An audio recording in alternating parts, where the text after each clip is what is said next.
Opposition leader Kamla Persad-Bissessar, Imbert must end Sham probe into Auditor General now. I note with deep concern the latest dangerous attack on the Auditor General, Mrs. Jaiwandi Ramdas by Finance Minister Kulm Imbert via his statement in the House of Representatives on the May 24, 2024. Imbert's startling comments represent his unnecessary and highly questionable perpetuation of the damaging fiasco that has emerged due to his initial refusal to lay the Auditor General's 2023 report in Parliament on April 26, 2024, as per his constitutional duty. The 2023 report notably points to the government's shocking inability to account for $2.6 billion in revenue and several other alarming fiscal discrepancies. The Auditor General has also contended that the Finance Ministry attempted to backdate its financial statements, prompting Imbert to questionably appoint a team to probe this damning contention. The fact is that this entire imbroglio has its genesis in the Finance Ministry's incompetence and negligence, and Imbert's questionable facilitation of the same.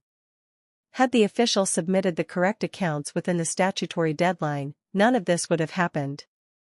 The Auditor General was simply doing her job according to best practice. Now, the matter is before the courts in an unprecedented battle between the independent office of the Auditor General and the government in the persons of Imbert and Attorney General Reginald Armour. In these circumstances, Imbert's self-serving statements, made under the cover of parliamentary privilege, can only be described as a case of the minister being judge, jury, and executioner. Further, his targeted attack on the Auditor General's character and independence constitutes a dangerous abuse of parliamentary privilege and borders on a breach of the Subuta Standing Order. Ironically, Imbert's misuse of parliamentary privilege overshadowed his self-appointed investigative team, given that he articulated his biased views and conclusions while the team is still conducting its probe and yet to deliver its findings. By Imbert's own actions, he has effectively diminished the relevance and credibility of this team, and deeply compromised its investigation.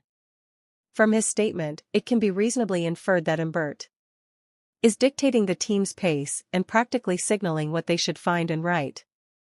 Has breached the Auditor General's right to due process and a fair hearing.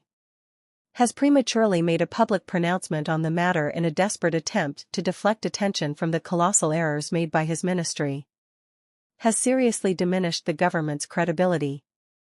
Indeed, Imbert's latest statement once more confirms that this investigation is a sham, since he has now pronounced on every facet of the purported investigation.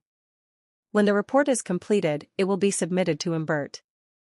Yet, having already demonstrated his bias against the Auditor General, its findings can effectively be dismissed as tainted and consequently declared null and void. Notably, the revenue and backdating discrepancies are not the only damning elements of the Auditor General's 2023 report.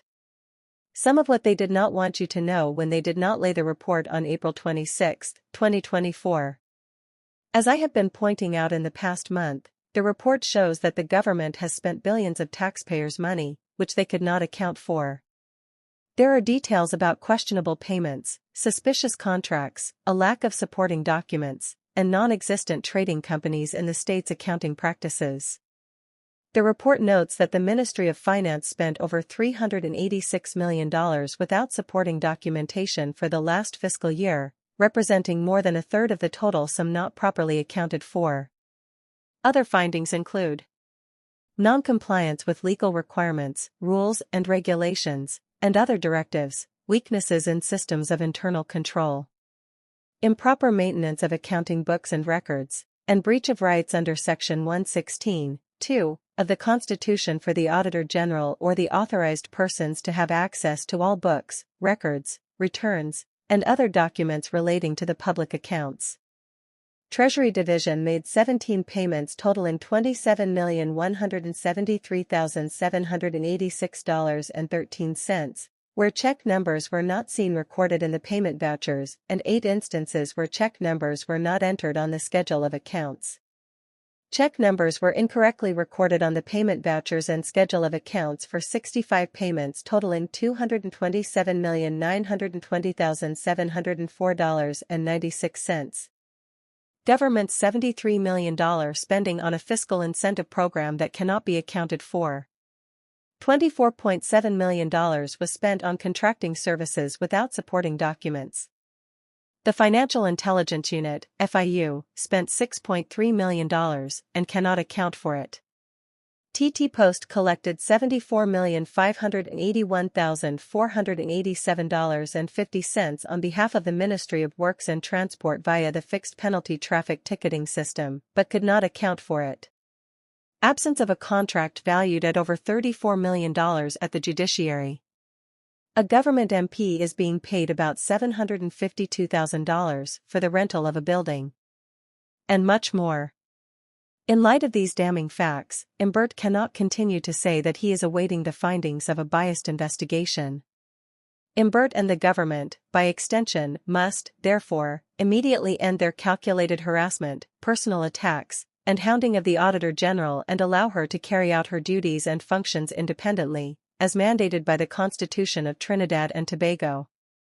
Further, Imbert must immediately end this political charade and stop this so-called, now highly compromised, self-commissioned investigation into the Auditor General.